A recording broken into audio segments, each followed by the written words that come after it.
Oilersnation After Dark begins now. The Edmonton Oilers get fucking smoked by the Dallas Stars. Take two. Well, that sucked. Down at the American Airlines Center, you already might have heard it. That game sucked. It was over instantly. It was a dreadful, lifeless performance from the Oilers. Tristan Jarry, bad. The Oilers in general, bad tonight. Third period, positive. We saw pushback. It's tough to be... we were flying oh so high, Zachary, after 2 games against Vegas and Colorado. My brother, reality bites you in the butt pretty fast. People are saying mics are off again. No mics. It's not the best mic quality. Sorry, folks. We're trying to power through right here. Let me know if you want us to restart, and for the love of God, maybe I'll go upstairs. Maybe who knows what we could try and figure out, but let me know if this is awful. In the meantime, let me tell you about Bet365. 19 plus. Please play responsibly, because whatever the moment, it's never ordinary at Bet365. Bordsy's bankroll went perfect the last 2 nights. Oh no, it did not go perfect this evening. No, it did not. Nothing did in oil country. The mics aren't working right now. Some people saying they're okay, some saying the camera audio. It's just not our night tonight, folks. And tonight, I'm joined by news director at Oilers Nation. He just looks sad right next to me after that one. We could have started this show 30-minute mark, I'd say. 30-minute now. If we did a watch-along, we might have saw some nice fired-up moments from Trent Frederick and some of the boys, Zachary. That's some of the only positives. Give me a vibe check. Yeah, that was a disappointing game, right? I mean, from the get-go, it looked like the Oilers were skating in jeans. Everybody was wearing jeans in that first period. 6.5 minutes into the first frame, they still didn't have a single shot on goal. Outshot 5-0 at the time, and that was basically just how the rest of the game went, right? You like to see a little bit of the pushback from the Edmonton Oilers late in the second. Connor McDavid getting into the mix. That's something I never thought that I would say in my lifetime. And then, some more shenanigans in the third period. And it was an ugly game. The Tristan Jarry, his performance will definitely lead the headlines, legitimately. Like, actually, on the show, we get into headlines. But it was deeper than that. They just got completely outworked, outplayed. And, there's no worse image, end of the game, Trent Frederick trying to go with Liam Bichelle, and he's literally laughing in his face as we're skating off the ice now. There's pushback. You literally can't win them all. This is a tough 4-game road trip. You win tomorrow against the St. Louis Blues, and we're all back to feeling good again in the win column. But right now, can't lie to you, it doesn't feel good. Somebody said Bordsy also looked sad. You're right. Let me perk up here for a little second. It might hurt their ears, but boys, we need a cup yeah. Cup yeah. That's the saddest one I've ever heard from Brett. He's concerned about the mics right now. He's working hard. Give my producer a break, everybody. Reminder. Perfect for a night like this. The voicemail line is active at the top of the YouTube chat. I want to hear from you. Tristan Jarry. I don't know how much longer the Edmonton Oilers can continue to roll this guy out there. There's a lot of conversations about his play, and now there might be conversations about Calvin Pickard, our old pal Cal. Should he be brought back into the picture in the Oilers' crease? I tend to lean, spoiler alert, yes, is where my opinion might lie with that one, and we got discussion amongst everything. Even 97, 93, 18, I don't think they were good. Just a lot of bad stuff tonight from the Edmonton Oilers and our technology here at Oilers Nation After Dark. First things first, though, let's get some positive energy. Super chats in support of the Ben Stelter Foundation, a cause very near, very dear to all of our hearts. They do amazing things for families dealing with incredibly hard times. Austin's in 279. Hope will never die. Kingram is he. Jarry is trash. Positive spin zone. We might get to look at Connor Ingram tomorrow. We talked on pre-gaming. Nobby had slightly mentioned maybe we'll give Tristan Jarry both of these starts. Oh, no. Don't you dare fucking do that, Chris Knobloch.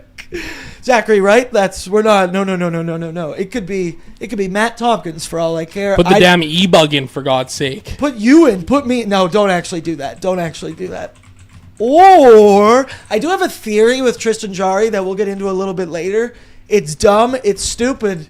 But it might just work because nothing's going right for Tristan Jarry right now. Tammy, my queen, is in the YouTube chat. $10. Win or lose. But man, was I looking forward to our 3-game heater. R.I.P. 2-game win streak. Vegas and Colorado. The Oilers continue. They can't put 3 wins together. Well, I guess they did once, and then their entire season fell apart. So maybe this is a blessing in disguise. You win 2 out of every 3 on the rest of the way out. This is loser talk, because this is loser edition of ONAD right now. Lance Kane's in. He threw in his top 4 assassinations, possibly 5. He said number 1, Franz Ferdinand. Yep, that's an obvious one. Number 2, JFK. Good call, Brett. Number 3, the Tsar Alexander of Russia. We might do a little bit of history lesson here on the 3rd hour of ONAD. 4, the reporter who threw a shoe at Bush. And then 5, the Dallas Stars on Tristan Jarry. Zachary, they didn't assassinate him tonight. It was ugly on many fronts, but Tristan Jarry, that was ugly, my brother. Ugh, yeah, it was bad, man. 741 save percentage. Oh, fuck. That's really bad. That's really bad. Jarry's borderline unplayable right now. He really is. You know, if we want to talk unstartable. My theory later. Yeah. You guys are gonna love this one. You're gonna love this one. This up. If you look at the rest of the Oilers' schedule, they have, I believe, 15 games remaining. How many games do you guys think, just off the top of your heads, are back-to-back situations? How many more back-to-backs do you think the Oilers have? 2. They have 1 more. Include, I guess, because right now is a back-to-back. Whatever, yeah. After tonight, this back-to-back, they have 1 more back-to-back the rest of the season coming in April. Do we even see Tristan Jarry for any of these games the rest of the month? Like, I think we legitimately have to ask the question at this point if Ingram is just the guy and they just have to roll with him. You said borderline unplayable. I don't even think he's on the border right now. You cannot roll this guy out when you have 97, you have 29 on this team. You could see the frustration on both of their faces. You never see 97 and 29 both in the box. What an image that was, but this Jarry situation, once again, he came in relief, was awesome against the Avalanche. He was our savior. He was huge on the PK. He was huge in the 3rd period. That was then. That was definitely not the case tonight. It is ugly performance after ugly performance. It's uninspiring. I could not imagine being in that dressing room after the opening 20 minutes, having to look that guy in the eye in his corner stall and continue to go out there. It got worse as the game went along. It's tough time. Whoa, my voice just... That's how broken I am right now. Tristan, look at what you're doing to me, brother. You're killing me. But we'll continue to unpack it. Once again, voicemails. Let them rip. Nothing too harsh tonight on Oilersnation After Dark. I also saw Bo said it's not bordering on unplayable. He agrees. He is straight up unplayable. Jordan's in. $6.99. Hey, at least Dickey got his first goal, right? Hell yeah. Even gotten a little bit of scrum there at the end. You like that. Can't win them all. Hated that it was by this much, but we move on to the next game.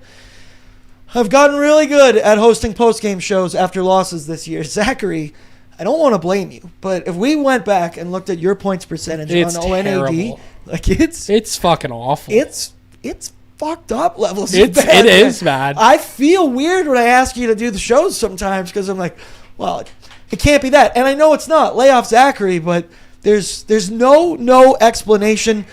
But Jordan, loser talk. The point is you can lose by 1 or you can lose by...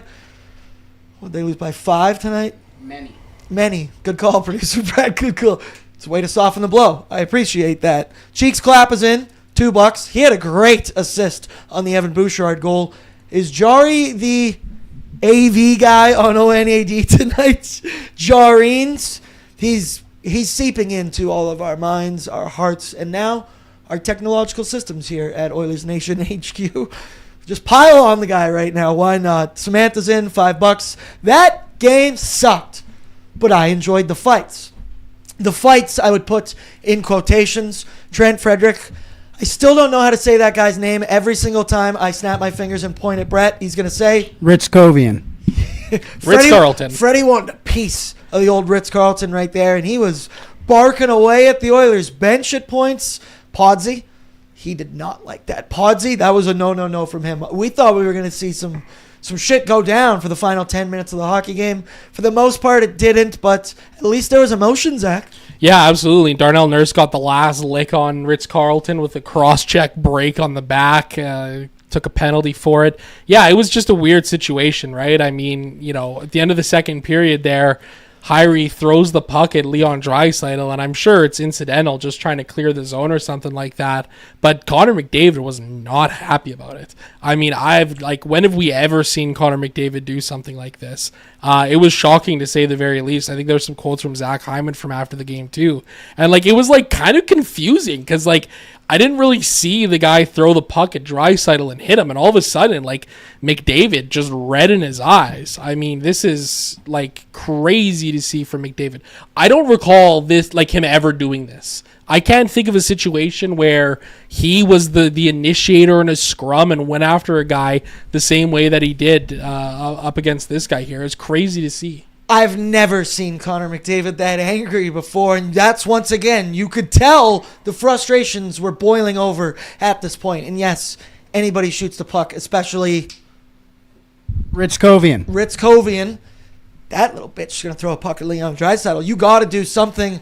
Nobody makes Connor McDavid bleed his own blood, and I think that is what happened in that moment. Brett, do we have the photo of Connor as well? Because it felt like the mood of the entire Edmonton Oilers fan base, and yeah, there you see it. He whips it around. And Connor, no. He wanted no piece of that. It gets going.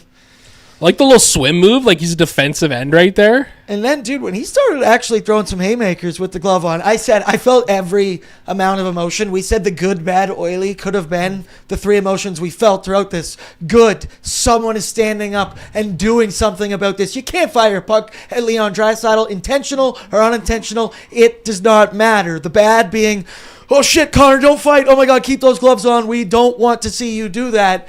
And then Oily at the end just being I'm proud of my captain. I'm proud of my leader. And at the end of the day, he didn't get hurt. Nothing bad happened out of this. And we get something to talk about. The boys, you would think, look at that from Connor McDavid. Looks that could kill Zachary Lang. And there it is, bleeding his own blood. So, in fact, is human. He is, after all. He's only human, after all. He's sorry. Don't put the blame on me. I love when we acapella version on Oilersnation beautiful. After Dark. I'm sure the folks do as well. Then other super chats. Saucy Norm, Brett. Your ears perk up with this. $5. Went to the Bread and Buttery Bakery for a midday snack and got a smile from Bread. So my day had a good start. Facts, son. As soon as I came in today, I was like, whoa, what are you doing? Thought he came upstairs. Just grabbing some snacks. Northside Norm, we love you. seeing We him. love seeing you around. Probably going to see him tomorrow for the Nation Night Out at Dog Patch. And then, funniest comment of the day so far for me, Alive Bang 279. I wish McDavid would fight Tristan Jarry. I don't. I don't hope that. We don't want it to get to that point. And obviously, we heard some drama throughout practice earlier in the week or on the weekend, whenever it was. There were some expletives thrown around. And once again, we'll discuss it in just a second here. The fact Nobby kept Jarry in, yes, first half of a back-to-back. You have another game going tomorrow, but thoroughly, the four of us looked at each other and went, leave him in. All right, let him soak in this one, because if I hear what I hear about what's going on in practice, then Jarry and the Jarheads, you might have to get used to performances like this. First things first, I want to give a shout-out to Derek Dodge, a new friend here on Oilers Nation After Dark. And it's the beginning of a new chapter for Derek Dodge, as they're under new ownership, and they're bringing a fresh approach, new energy, and a renewed focus to customer experience. And right now, look below you. When you buy a new truck from them, you will get a trip for two to Viva Las Vegas. Flights and accommodations all included. That's tough to beat. I don't know any other dealerships giving you that kind of deal. Derek Dodge, visit them, 6211 104th Street Northwest, or at DerekDodge.com. The headlines, they have Tristan Jarry's face all over them this evening, but I would like to kick it off with a little bit of Drizzy Drake. Please, Brett. The headlines are brought to you by Tim Hortons as well. Roll up. The season is officially back. Do you feel that in the air? You can still play on the cup while supplies last, but do not forget to also play on the Tim's app, which means more chances to win just for doing what you already do, Zachary. Getting Tim's roll-up season is only around until March 22nd, so do not wait until it's over to realize you forgot to play. For more info, check out timhortons.ca/rollup. Roll up the rim to win only at Tim Hortons. Zach, I ask all of my co-hosts, first thing, what's your favorite food item from Tim Hortons? Mine's the sausage farmer's wrap, without a doubt. And have you won on roll-up season yet? I love the craveable snack wraps that they have right now.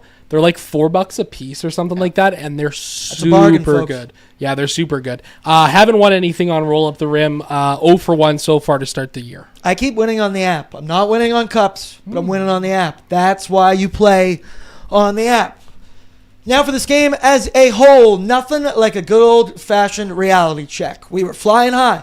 Hand up. I was flying maybe too high after a W against the Golden Knights and the Colorado Avalanche because the Oilers, they got smacked 90 seconds into this hockey game. We can take a look at it here if you want, but this is back-to-back games. The Edmonton Oilers allowed the first shot against Colorado. It was 32 seconds in. This one is a minute 32 seconds into the hockey game. It's tough to watch. Tristan Jarry, you're looking for some confidence. You're looking for anything. He's sliding around recklessly in his crease once again, which is a theme, which is a story we have seen the entire time he has donned an Oilers jersey. The kind of swimming around, flopping around that makes you yearn for Stuart Skinner's. Also unreasonable, but better than this. Just unpredictability in the crease. And, dude, it got worse throughout this one. And overall, from the Oilers, I will say they were bad, man. Bad puck management. They couldn't handle some Dallas forecheck. They were getting hemmed in at points. But it was bad everything, really. But at the front of it is the goaltender, Tristan Jarry. Overall on the evening, Brett, do we got his stats here? Because we were checking the expected goals, or the expected goals saved below expected for Tristan Jarry on moneypuck.com. And, folks, shield your eyes because it's not good. 20 saves on 27 shots, allows 7 goals, finishes with a .741 save percentage, and was negative 3.87 goals saved below expected. So if you put an average goaltender in net, he would have saved 3.87 more than Tristan Jarry. He was well below average, uninspiring once again. We can go through, and we just looked at the first goal right there that he allowed against. It's something where, what are you doing, man? Have you played I don't want to do this. I've never played goalie before, but it's the same thing. You're not going to stop the puck if you're not inside the blue paint. I don't want to break it down that simply, but I will. The second one, shout out Sam Steele. That is just a 2-on-1 finish here, and the Oilers are trying to defend it. The Stars are an incredibly good hockey team. And damn it, my old friend Sam Steele, he had a hell of an evening on this one.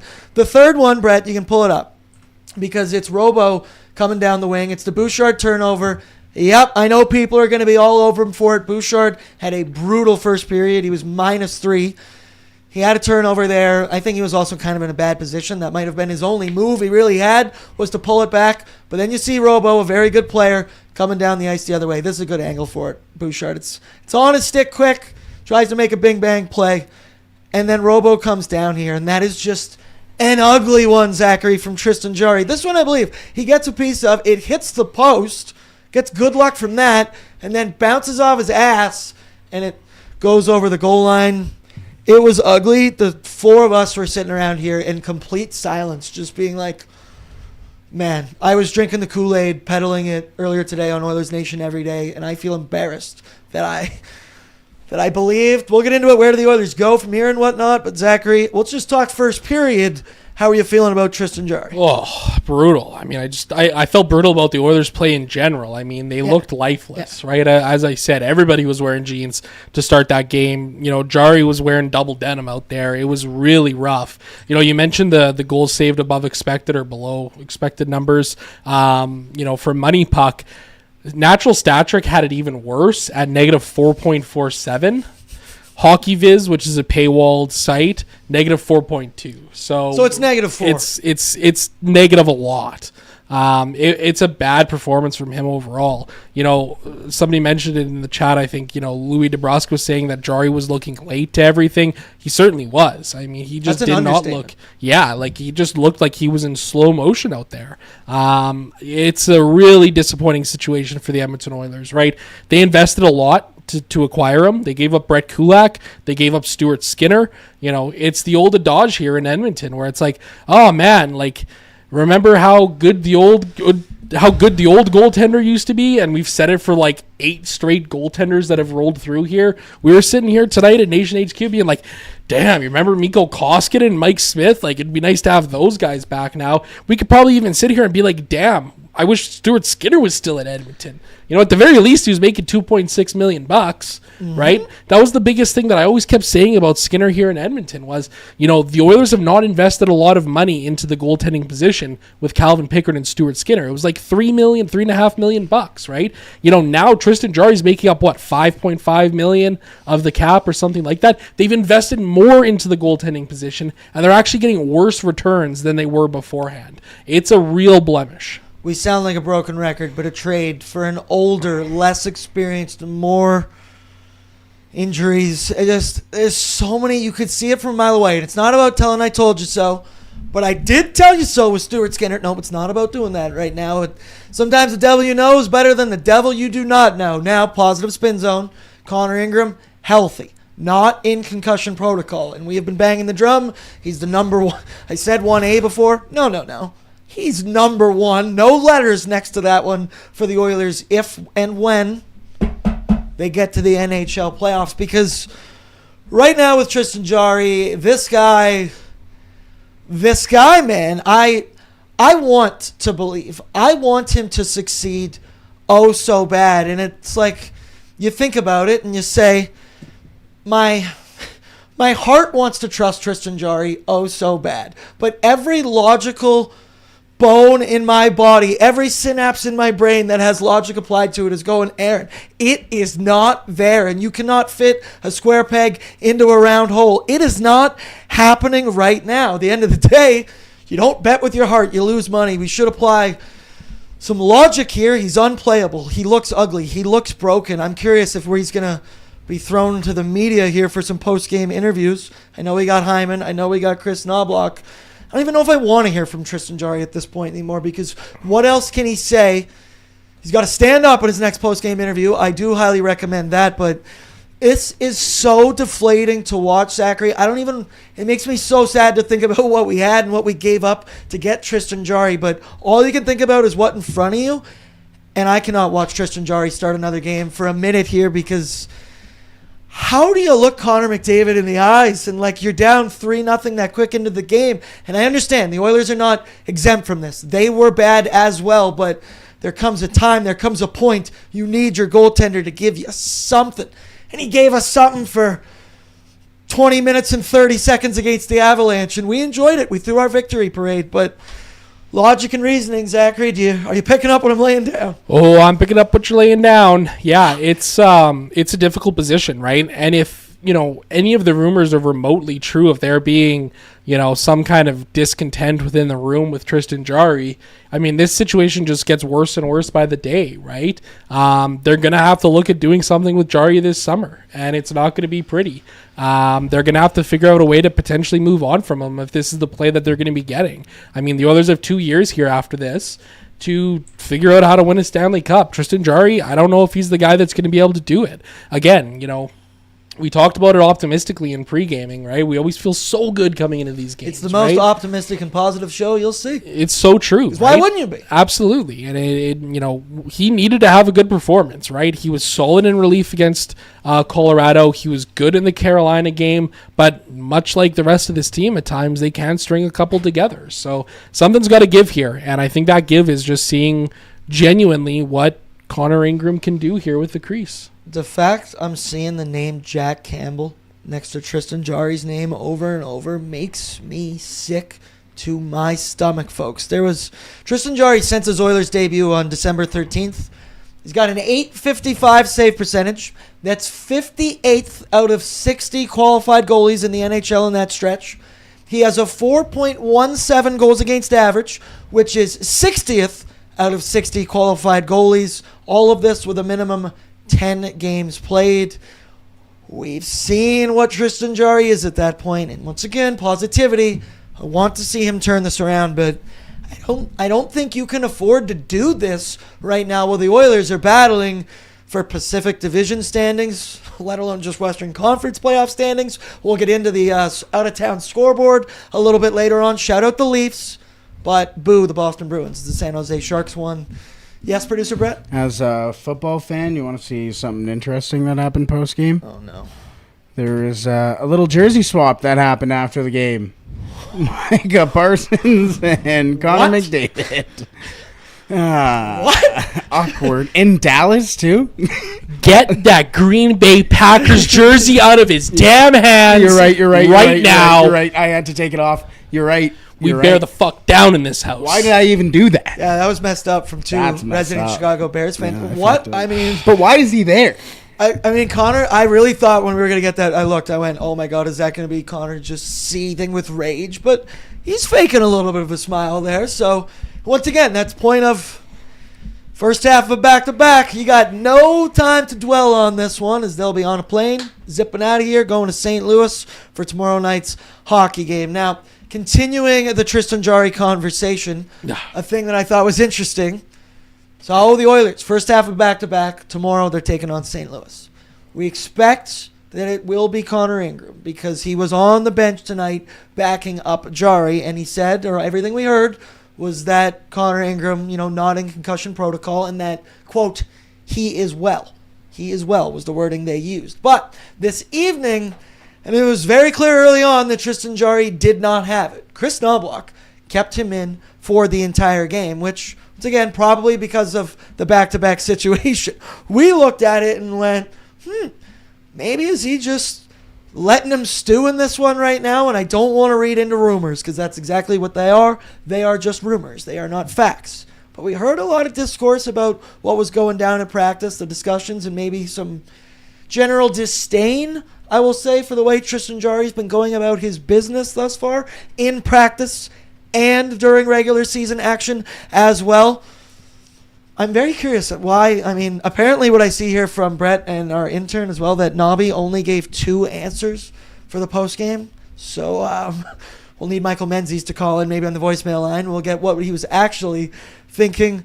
Zachary, thoughts, feelings? I mean, once again, I just think it is because of back-to-back, but there's a part of me in the back of my head that's like, me as a fan, stewing it, let him sit in it, and the only way he's going to find his way out of it is in the crease. But he definitely didn't do that tonight. Yeah, no, he certainly didn't. Yeah, you got to go to Ingram tomorrow against St. Louis, right? They're coming off of a big win tonight against the Carolina Hurricanes. They ended up winning 3-1 in that game. Jimmy Snuggerud had a pair of goals. We'll probably talk about the Blues a little bit later. But, yeah, I think you got to give Ingram some run here again, right? Only one more back-to-back situation the rest of the season here. So there's only one real spot where you can say, yeah, that's a start where, Tristan Jarry should get it. And the truth of the matter is, too, is that even when you look at the schedule, there's some nice gaps within this, right? It's every other day, from Sunday through Saturday, and then there's a 2-day break, 3 games in 5 nights, 2 days off. There's a chance for Ingram to be able to get a little bit of rest between these games here. I think they got to run with him. I think we've seen, since December 13th, 12th, when the trade was made, that Ingram is showing he can be the better guy here. He's definitely the better guy. He's one of the best we've seen in an Edmonton Oilers jersey in a minute. And he still doesn't have above 900, but hey, we appreciate what we have right here in front of us. Somebody said, Al Grenodu said, a timeout and benching Bouchard after he caused the 3rd goal would have been a good move. With the current state of the Edmonton Oilers defenseman, you need Evan Bouchard out there. He is... yes, I do think he had a rough evening out there, and he still scored, his 19th goal of the season? What up, Evan Bouchard? Yes, he had some turnovers, he had some mistakes. It was not his night. I think that applies to a lot of Edmonton Oilers. My last point I want to discuss with the Tristan Jarry situation. Does the Calvin Pickard conversation start picking up some steam right now, ladies and gentlemen? Because Tristan Jarry, he's borderline unplayable, or maybe just unstartable. But Calvin Pickard, the discussion, it has to be had. He was bad this season. Let me just honestly talk here from the heart. Calvin Pickard was bad this season. He was not good. He was also unplayable at points. But, Zach, am I crazy? He wasn't this bad. And I think at points there, the Oilers defense really did let Calvin Pickard down. But, here we are talking about all these off-ice things with Tristan Jarry that are rumors. But we know about Calvin Pickard. He is beloved in that room. We know that the Oilers, for whatever reason, tend to play harder in front of Calvin Pickard. And at the end of the day, there's trust there between the players, between the fan base. He's definitely earned that from us. It's crazy to say it, I kind of miss our old pal Cal. What do you think, Calvin Pickard? Rich Winter calling up Stan Bowman right now, reminding him once again that, hey, my boy might be the best goaltender you have. He's the most proven playoff goaltender that you have. Calvin Picks, are we going to see him back in an Oilers jersey? Rich Winter is feeling mighty vindicated right now, may I say. Take your victory lap, Rich. You've earned that. I don't know. There's a couple of ways you can look at it. I guess maybe.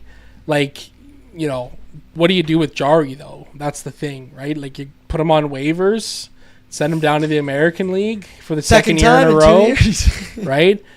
Fuck. I don't really think that's what you got to do here. I think you kind of just got to roll with Ingram. Jarry's the backup. Hey, we've seen him play well in relief performances, right?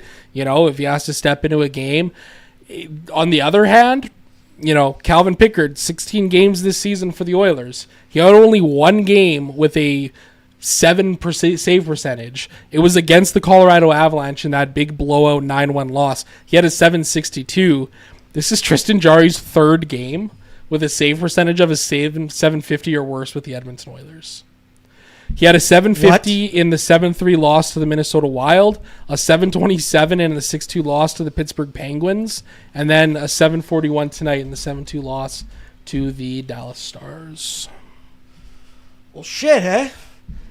That's not a good strategy in a very short sample size. Nerp. You guys want to hear my ridiculous theory now? It's dumb. It doesn't make any sense. Don't take this logically. But right now, we're in the safe space. We're in the trust tree. There's no such thing as a bad idea. Maybe Tristan Jarry just can't start games for the Edmonton Oilers. Maybe we need to adopt a strategy for Major League Baseball. Have you heard of the opener before? Where somebody comes in, pitches 3 innings, gets the boys in the groove, get them warmed up, and then you're bringing your relievers and your closers. I don't know if I could use Jarry and Clutch in the same sentence, but I'll tell you, he's not a first-period goalie as well. It's crazy how it just haunts the Oilers. They continue to allow first shot, first goal, no matter who's in the net. And I understand that the team in front of them is a part of this, but some of these goals that are being allowed are just absolutely insane. In all seriousness, you legitimately can't do that, or you'd be groundbreaking NHL this way forward. Any other ridiculously terrible ideas, throw them along in the chat, because, Brett, I'm out of options right now. No, let's hash this out for a second. How long do you let Matt Tompkins take the first period? Are you allowed to dress 3 goalies in any sense? I don't think so. I don't think so, but I don't know for sure. I think you have to dress 2 on the roster. Okay, because somebody's got to fake an injury. No, there we go. That could be the thing. Once again, this is a ridiculous concept. No, because then you get a starter, an opener, right? First period, and then in the second period you get a different goalie, and then in the third period you get your closer shutdown, like Mike Morrison, baby. It'd be like Mike Morrison. But the third goalie is the one on the bench to start the first period. So then the goalie that's supposed to come in the second period can be in the tunnel underneath warming up. And then when they come in, they're not as cold. And then the goalie, you just do that cycle. No such thing as a bad idea. No such thing as a bad idea. No such thing as a bad idea. Percy said, I was thinking the same thing, Birdsey. Yeah, Chase said maybe he needs some brews before the game, loosen up. Are you kidding me? That guy would be 18 feet out of the crease if he was loosened up. He would slide all the way out of the picture. It's frustrating. People are saying Unger. Nope, that's not a realistic option. The answer is Connor Ingram, and it's going to be, this is your team, this is your run. Somebody also said, can Jarry play ball and go on IR or LTIR? Maybe you can cry injury at this point. Maybe that's the only way that Jarry can be saving face. Once again, my heart wants to believe in Tristan Jarry. Hope will never die. That is what makes Oilers Nation Oilers Nation. We need to believe. We have to believe. But hope.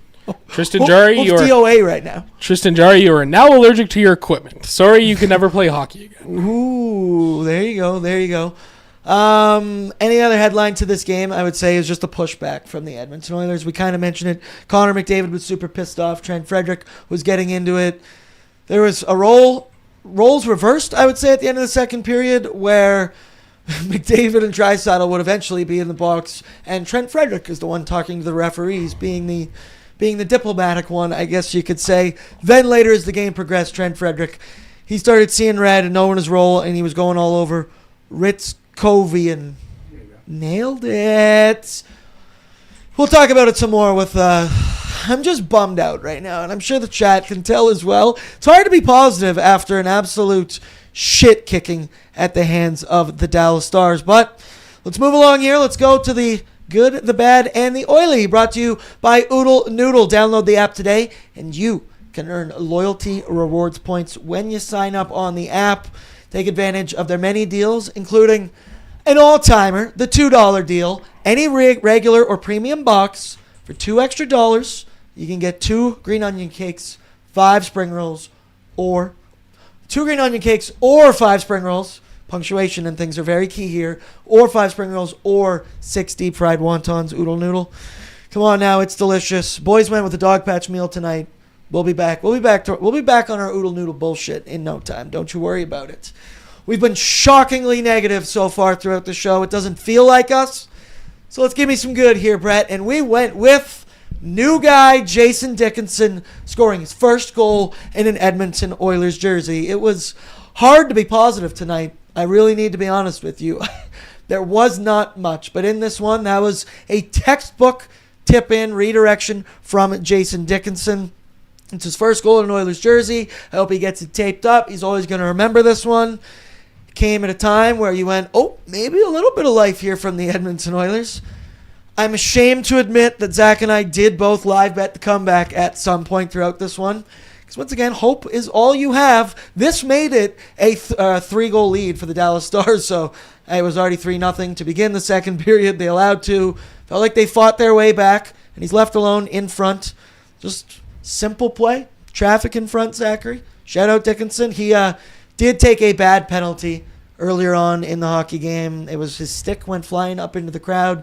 Wasn't thrilled about it from the referees, but the Oilers instantly got scored on when they took that one. So there's that. There was some physicality to his game. If you had anybody else for the good, let me know in the chat. But Zachary, Jason Dickinson gets on the board in Oilers jersey. Yeah, one of the better Oilers tonight. You know, he was all over the place. Offensively, defensively, I thought it was a strong game in both ends of the rink. He was physical. Was it 5 or 6 hits he laid tonight as well? Got into it, with all of the rough stuff going on. This is what we want to see from him, right? This is what we want to see from Dickinson. He's a guy who doesn't have, a ton of offensive potential, but he has put up points in the NHL before. Like, this is a guy who's been there and been around the game for a very long time. So I'm really intrigued to see, a little bit more from him here. And man, if they can get some offense out of him too, that would be absolutely huge, right? His best offensive season to date came in 2023-24, 22 goals and 35 points that year with the Chicago Blackhawks. Even in his first year, 9 goals and 30 points, 9 goals and 21 points with the Stars, 6 goals, 22 points with the Stars. Like, he's got a little bit of offense in his game, right? So I'll be curious to see if they can get a little bit more of that rolling. And I think having guys like Matt Savoy and Kapanen on his wings, who are both two offensively talented players who think the game offensively very well, could certainly help on that front. And while I've been impressed with his overall offensive skill, because once again, we were sold a bill of goods that went defensive, shutdown, third line center, kills, penalties. Anything else is a bonus, which is totally accurate when you get stuff like this. But I like your point. If he's playing with a Savoy, playing with a Kapanen, he doesn't need to be your prototypical play driver down the middle of the ice, and the other two can do their thing. He can play off of them, and that was an example of it right there. Nothing flashy, nothing sexy. Get in front of the net, put your stick on the ice, give a target, and that was good. Squishy for Breakfast said the good is that it wasn't a playoff game. The good could also be the Dallas Stars. They're a very, very skilled hockey team. They were even without Mikko Rantanen and Rupe Hintz in this game, and Radek Faksa as well, and Tyler Seguin, if you even want to go further to that point as well. Sam Steele was also very good in this game, but I'll leave that for the third hour because I'm sure people don't want to hear me gush about any Dallas Stars players. Good. We need to give them credit. The Dallas Stars, they are the number 2 team in the entire NHL for a reason. They do have some bad blood with the Edmonton Oilers. They feel the same way about the Oilers that we probably feel about the Florida Panthers, right? Just maybe not with such a stage with so many eyes on it. We'll get into their fans a little bit later on as well because that pissed me off. But the Dallas Stars, they thoroughly outplayed and outworked and everything the Edmonton Oilers. Yeah, which has been the story all season long. They beat the Oilers 4-3 early on in the season. They had the 9-2 blowout win and now a 9-3 blowout win and then the 7-2 tonight. They've outscored the Edmonton Oilers at 19-8 in those 3 games. 6.3 goals per game for the Dallas Stars against Edmonton this season. The Oilers scoring just 2.6. Not going to win many hockey games when you're getting outscored like that, right? It makes my head hurt. Yeah, it does. It's been an absolute mess against the Stars. Thankfully, the playoffs are a completely different animal, which is something that the Dallas Stars fans seem to have forgotten about because the Oilers have kind of had their number in the postseason the last couple of seasons here. Beat them in the Western Conference Final 2 years ago. So it's a really good Dallas team. Them and Colorado are the teams to really watch here in this Western Conference this season. So, yeah, great team. They've been playing really good here as of late as well. It's not a huge surprise that this was the outcome tonight. I just kind of thought the Oilers were going to have a little bit more fight in them. I thought it was going to be a bit of a tighter game, right? And, they did have fight at the end of the game when it was completely lost and the Dallas Stars were literally laughing in their faces, which, hey, you still got to do that when you're getting shit pumped embarrassed like the Oilers were. You wanted more pushback. I'm just so sick. I love live betting the comeback for the Edmonton Oilers. It is what makes them special. But imagine just grabbing a 1-0 lead early on in the game and just controlling it from there. And, we know it's capable. That's why we get so frustrated at points like this. But Lance does have a good point. He says we are forgetting one thing. Cup, yeah. Cup, yeah. Because we will always have that. Speaking about the difference tonight against the Dallas Stars and how well they played, well, head coach Chris Knobloch spoke to the media post-game. One of his 2 answers, I am told, in his media availability, talking about the difference compared to Tuesday's game against Colorado to tonight against the Stars. Let's take a listen. What do you think the difference was between the team that showed up tonight and the team that showed up against Colorado the other night? I think in the first period, we didn't have many opportunities to play in the offensive zone. We wanted to stick handle through. They are a very defensively structured team. They had numbers back. It's tough to get through there. And then even when we didn't have much speed to go get those pucks. And we need to simplify it a little more so we can get some forecheck and then, force them into making some mistakes. Tough one. The Oilers, I believe in this game, just let me check natural stat trick for a second. Stars only had 9 high danger chances for the 9-6. When your goaltender has a -4 goals saved below expected. That's a good number. That's a great number. Compared to what the Oilers have been doing all season, that number's in the teens, the 20s, sometimes 9. And I believe against Colorado, they only allowed 6 high danger chances against. So they're honing some things in. They just can't get a save. And that would directly lead me into the bad this evening. Tristan Jarry was bad this evening. Brett, throw up the graphic one more time if you want to. We can all get a look at MoneyPuck.com apparently being very nice with their goals saved below expected. They say -3.87. Everything else is saying it starts with a 4. It was ugly. It was awful. It was more of the same. I don't even know what to say anymore when it comes to Tristan Jarry. If there's one positive spin zone, he went the full 60 minutes without getting pulled in this hockey game. I can say that. Oh, it felt awful to say as I even delivered that one. Somebody just mentioned it in the chat. What's the quality start meter for Jarry? It is thoroughly thumbs down, without a doubt. I'm getting upset talking about it. And with the Oilers only having 17, I believe it's 17 games left. 16 games left in the schedule now that I do math. I don't know how many opportunities he is going to get. And personally, and I know it's only my opinion, everybody has them, call up Calvin Pickard. I wanna get a look at him. I don't know how you do that financially, what you have to do. We need to thank our lucky stars that Connor Ingram, in fact, was okay and was not in concussion protocol. Because we talked on pregame. There was chatter that Tristan Jarry could possibly start both of these hockey games. Tonight against the Stars, tomorrow against the St. Louis Blues. Imagine we sat here right now and went, do we have to watch that again? We might have to cancel the shows tomorrow if that was the case. Zachary, the bad, the wretched, the awful, the Tristan Jarry. Yeah, it was bad. We've talked a lot about how bad it's been. One thing that I'm going to do is just spin this a little bit positively. It's one game. The Oilers just played 2 of their best games of the entire season here. They have a chance to go 3-1 on this road trip, right? And they can get a win tomorrow in St. Louis, and this game can be somewhat forgotten about, right? So I think you got to start looking ahead here at some point and bury this game after we get off the air, move on from it, get ready for the next one, and see what you can do against a St. Louis Blues team. The goaltender we have been enjoying, Connor Ingram, said 2-hour rule. After a game, you get 2 hours to enjoy it.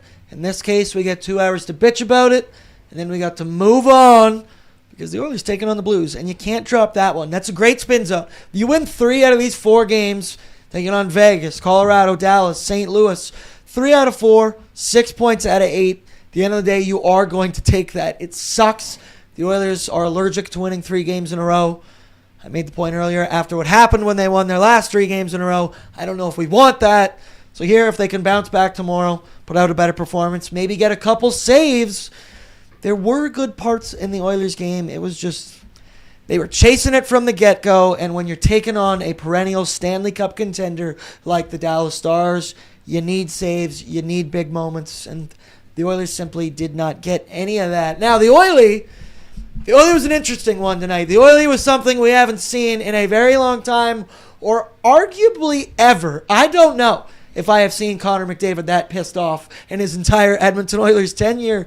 Forget who it was, fired the puck at Leon Draisaitl. 97 said, no, he wears a C for a reason. He's a leader on this team. You do not want to see him fighting, but it was nice to see some passion. He kept his gloves on. That's good strategy, Connor. That's how you make your money. That's how we stay in the playoffs. But look at that, man. He's going down. He wanted some action. He wanted all the smoke, Zachary, and once again, he got sliced up a little bit.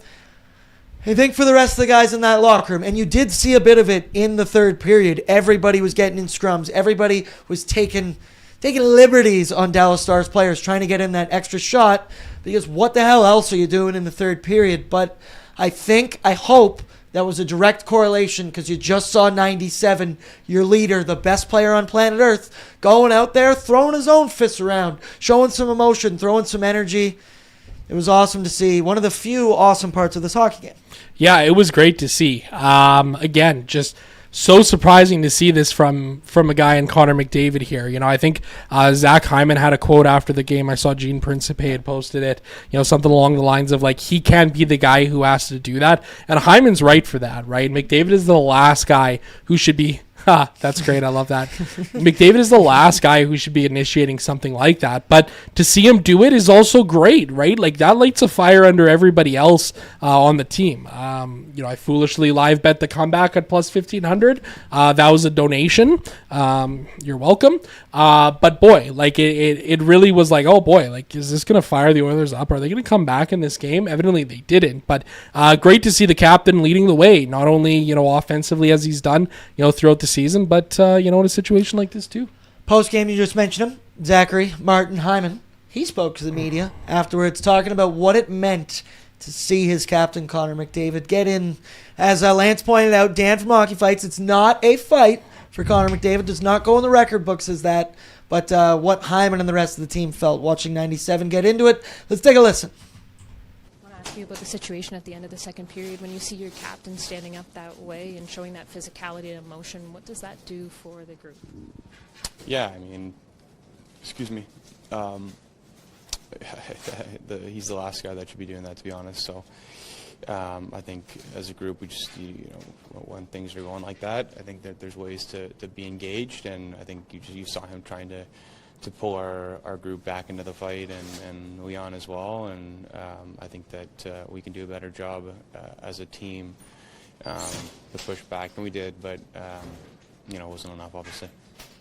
I know that there was a bunch of that tonight. Is there anything that you can pull from that as, positives for the way that you guys stand up for each other in a game like this? Yeah, I mean, just, obviously when it's like that, you're frustrated, and that's a way to try and get something going, get emotion to the game, and, like you said, stick up for each other. But I just think, we just got to be a lot better. There you heard it, Zachary Martin Hyman. My co-host Zach Lang said it best. You can't have 97 out there being the one to do it. I'm still thrilled to see it. Someone's got to throw it. Someone's got to get in the mud. Someone's got a little bit dirty. And he did kind of lead the way there and did spark some amount of energy in the third period. I'm grasping at straws right now. Loser edition of ONAD. We also have a super chat, another one from D-Pal. This is positive. $69.99 to the Ben Stelter. Nice. Thank you, D-Pal. And he said, maybe this will be a blessing in disguise, ? Oh, yeah, we're in our loser bag right now. Maybe Ingram gets more of a look, i.e. starter, than he would otherwise with a Skinner tandem, and will go ham the rest of the year. Then Unger up to the AHL. If picks can come up, help me cope here with a crying face. Spin zone is, this is Connor Ingram's net until further notice. He's got a strong noggin on him as well. I cannot wait to see the stitches in the middle of his forehead tomorrow. That's baseball, baby. That's hockey, baby. Yes, that is the positive spin zone, D-Pal. I think you're doing an excellent job of copium. I will huff on some of that copium right now as well, because it's a run for Ingram. A couple people also just giving it hearts, fires, because once again, hope will never die. A lot of people still going Kingram. And then we had Hun Talk, $2. Did they leave Jarry in to eat this one? Part of me hopes that, but logically, no. It's the first half of back-to-back. Regardless of how that game was going to go, they were going to keep him in throughout that one. And, he deserved it. Once again, no one I didn't want to talk about it. Let's move now to anyone besides Tristan Jarry. For the jeans. We've talked about them enough, but the jeans are brought to you by Will Hawk Beef Jerky. Only the finest tasting meat products earn the Will Hawk name, made from 100% Alberta beef. Their jerky, it's aged, seasoned, smoked, and marinated to savory perfection. They gladly fill orders of any size, and you can find their jerky, sausage, and other products out of their Leduc location. For more information, head on over to willhawkbeefjerky.com. It'll make the losing go down smooth. I'll tell you that right now. We need some emergency loss jerky. We do. That would actually... Trent, need a favor, You know where to find us. willhawkbeefjerky.com. Play along in the chat. Producer Brett, co-host Zach. Besides Tristan Jarry, if you want to keep kicking the man when he's down, who do you think was wearing the jeans tonight? If you're new here, it's basically the least valuable player on the ice. I'm not going to go with somebody who was on the ice. I'm going to go to 20 few thousand fans at the American Airlines Center who had no idea what they were booing for. The weirdest part of all of this was not the initial big scrum with McDavid, but the one where Josh Szymanski took out, what's his name? Ritz-Carlton's skates into the boards, and then there's the huge scrum, and they're sad. Like, all the fans are chanting USA. Like, do they not realize that half their team is made up of Canadians and the other half are all Finnish players? Like, what are they doing here? Like, it's just so weird. And then booing McDavid every time he touches the puck. Oh, I'm sorry. He's the best player in the world. You're not allowed to boo him without any good reason. Once again, I don't want to get political here on Oilersnation After Dark. But fuck you and fuck that. That's a great point. Half their team is from Finland. Also, I believe in that moment, Trent Frederick is American. Ritz-Covian is Canadian, I do believe, when I looked online earlier. And then, hey, booing's booing. You pay that much money to be in those seats. I have been firm in this belief, in this stance, ever since I started hosting these shows. I cannot tell another man what to do if he's going to spend that much money. I'm not going to tell another man how many beers he can drink in the stands. But if you're going to boo and do stuff like that, I then get to call you a fucking idiot to your face at points because of that. And I mean it all. It's all love and it's all fair in sports and love and war, whatever way I can kind of work that saying around. It was just I get it. It doesn't actually mean that much. We're not legitimately bothered by that by any degree. But it is just... No, it's just ironic. And that's the thing. Like, and I don't want... And I just called you fucking idiot, but that's the Tyler move. Let me rephrase. Uneducated, I would guess, in that moment. I hope there's somebody who stands Kick that save way. and a beauty. Pretty sure, isn't he Canadian and he American? Either way, once again, it's mob mentality. One guy starts doing it, they start doing it. We Canada taking on USA in the World Baseball Classic tomorrow. Let's get our revenge, Brett. Michael Soroka taking the mound. Calgary boy. Calgary's own. I have a base hit off him. Hey. What? Oh, yeah. Base hit off Mike Soroka. He came back in St. Albert. Yeah, we played them in St. Albert. It was fall ball, so it was cold. It's like the start of November, end of October. And he had just come back from pitching for Team Canada. And so we're sitting there going, Soroka's not pitching today. It's like -2. He's not pitching today. So we get out onto the field. We start warm-ups, look over to their bullpen. Oh, Soroka's warming up. Perfect. He's starting. I come in, pinch hit, fastball, 2-seam. He only threw 2-seam and cutters right inside. Fisted that bitch right over the second bit. Oh. Phrasing. Excuse me? Take two. How'd you do it? I still fisted that pitch Hey, up and over the second baseman. My hands were a-ringing. But base hit off Mike Soroka. Ring, ding, numerous dong. off Eric Sabrowski. I can't believe Ring, we've been ding, friends for this ding, long. I'm officiating Brett's wedding. We spend countless amount of hours together. We talk about the dumbest shit in the world. And I did not know that you have a hit off a MLB pitcher. Yeah, I guess it kind of just assumed, but I didn't. And this will be the one and only time we talk about it. Exactly. Yeah, that's really as big as I get, too. Because are they really your friends if you don't try and cut them down in every single opportunity you could possibly have? No. Just wait for the wedding. Brett, you got anybody for the Jeans that isn't political? Also, I see the chat going off about it. That's it. We're done. Yeah. We're not doing this because we don't do this on pre and post game. Gonchar's also saying... why did I do this? But hey, it happens. It had to be talked about. Gonchar's also calling it BS, so he doesn't realize my baseball background. For me, my jeans... That was sick. My jeans are basically anything after pre-gaming. As soon as pre-gaming ended... The Oilers get scored on early, although our dog patch meals were great. Other than that, the stream wouldn't work. We're having audio issues. This team stunk tonight. Thursday evening after pre-gaming just stunk. Wasn't our night. No. Wasn't anybody's night tonight. The bankroll, that didn't go. I bet responsibly on several things this evening. No. But however, when we bet Dallas over 2.5 goals and Oilers over 2.5, Dallas cashed like that. Like it was an instant dub on that one, so you felt good. Some other people here I saw mentioning some refereeing tonight could maybe be the Jeans. It's again not the reason the Edmonton Oilers lost this hockey. No. They lost it because they sucked.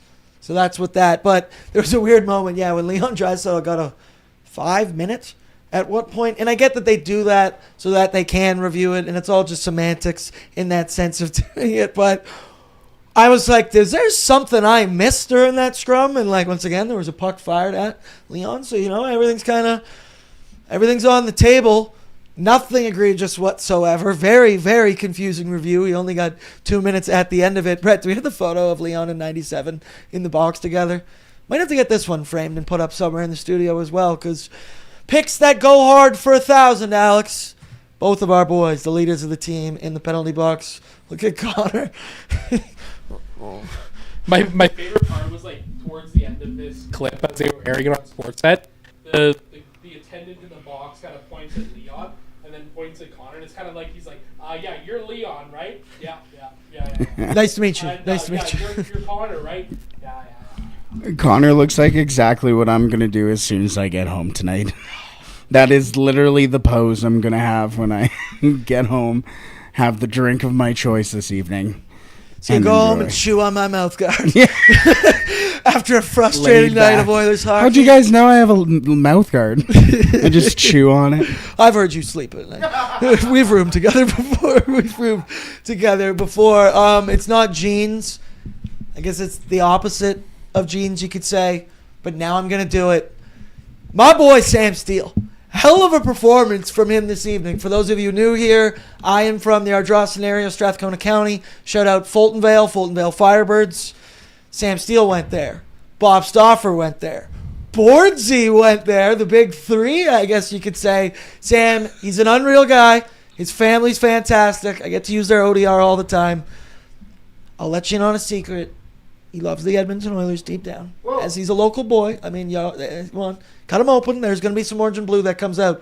But he was awesome in this hockey game. He was all over the place. And he had a goal, an apple, 2 points, +1, 16:49 time on ice. He was listed on the second line. He was effective in multiple facets of the game. And I just wanted to give him his flowers.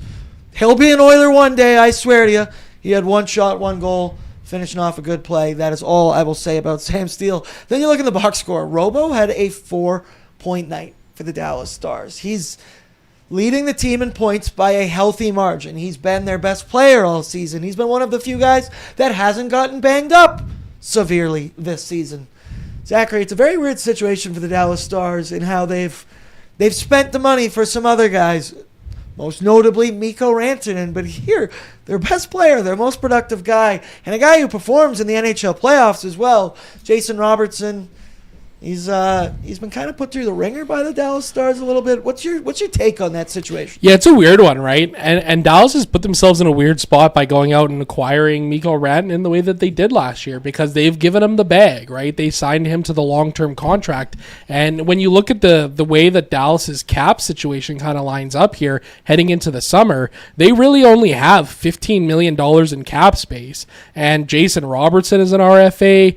Michael Bunting is a UFA. Jamie Ben is a UFA. Maverick Bourque needs a new contract. Niels Lundqvist, a couple other guys are UFAs as well. They have a lot of players to sign and not a lot of cap space to do it. So it's going to be a really interesting situation what's going to happen there because, at the end of the day, he is an RFA. He has arbitration rights, which makes things a little bit interesting as well. But at the very least, with him being an RFA, it allows the possibility for them to maybe look for a trade this summer for Jason Robertson if they don't feel that they can get him to a number that's acceptable. But hey, at the end of the day, they just backed up the Brinks truck $12 million a year for Mikko Rantanen, right? What a slap in the face it would be for Jason Robertson if they do decide to move on from him. It's a weird situation, man. And if I was Jason Robertson, once again, money solves everything. And he could I should put that in a quote card. Money solves everything. If he gets the bag eventually from the Stars, all will be forgiven, but it does feel like there's been a little bit of contract chicken that has been played per se. Also, I hate when the chat calls me red. Brett, tell them I'm not red right now. He's not red. That's such bullshit. Somebody on ONE earlier today was like... He's pointing something at me. He's pointing something at me. He's not red. He's not red. He actually isn't. I hate it. I don't know why. We're trying to figure it out. We're also powering through the mics. And then Bob Happy, 6448, said, Yo, Fulton Vale, I went there. What year did you go? How old are you? What is your real name? Firebirds, baby. Feel the heat. Heart, excellence, attitude, teamwork. That's something Sam Steele applies to the NHL every single day. Also, a lot of people in the chat said he's the best local NHLer. I'm down for that. Stu would also be in there as well. Brett Kulak. I miss my boy. I miss a little bit of that. What are you giggling at back there? He looks radioactive. He's an apple. Bro's a tomato. He's going to go audio only soon if you keep bullying me like this. My eyes! The goggles do nothing! They do nothing. And the audio's already been jeans, so... I'll just give it to Bordsy's skin. I guess one positive spin here. Let's talk about it tomorrow. One more game on the road trip. St. Louis Blues that have been shockingly good recently. Jordan Binnington. I don't know, actually. Did they play this evening? Did the Blues play this evening? Yeah, they did. They beat Carolina 3-1. Jimmy Snuggerud scored twice. Who was the goaltender in that? Thank you, Brett, for pulling up the schedule as well. I do believe. Okay, so no Binner tomorrow night. The Oilers obviously going to have some travel involved as well. They will not have Ty Emberson. They will not have Colton Dach tomorrow, as both of those guys went back to Edmonton to be further evaluated. They get a nice Saturday night off, Brett. It's a weird feeling. And then Sunday, pregame and postgame, an Oscars version. Oh. Bankroll's going to have a little bit extra spice on it Sunday night. Let's go. But hey, positive spin zone always. We win tomorrow night, and you're gonna forget about the ass kicking that was tonight against the Dallas Stars. Speaking of ass kickings, or Brett, nope. What do you got? There's no BBL tonight to distract us from Tomato Bordsy. And then my favorite, my comment of the day is from Moglin Celebrini. Why does Bordsy sound so red? Fuck it up. Screw you guys, I'm gonna. Tristan, you're in now. You can have the gig if you want it. Yeah, Moglin Celebrini, which does make me laugh every time. Says 3-1 road trip, baby. That'd feel good. Lance Kane also said party at Bordsy's house. Actually staying at my mom's house. Dog sitting right now. Party at No, we're not coming over, Lance. You're not coming over. I also saw Ty tweeted very early in the game. He's like, so, should we just pack it in and everybody else try and do something else tonight? And Lance immediately responded, can I come over? I'll bring over a case of beer. So any updates, Lance? Did you make your way over to Tyler Yaremchuk's basement? Let me know. Let's quickly do Bordsy's Bankroll, brought to you by Bet365, 19+. Please play responsibly. Download the app today. Use the promo code NATION when signing up, and you can get in on the action. Nothing was good tonight. Nothing at all. Especially Bet365, especially Bordsy's Bankroll. I'm happy that the Bankroll doesn't even include all the other things that I wagered responsibly on this evening. I went for McDavid 2+ shots on goal. Oh, no. That did not happen. Just scrolling through here. He had 5 Tuesday night. He only had 1 shot on goal tonight. Not even close there. Needed 2+ points. Not even close there as McDavid finished with a whopping 0. Shout out Evan Bouchard, though. He did get on the score sheet, scoring his 19th goal of the season.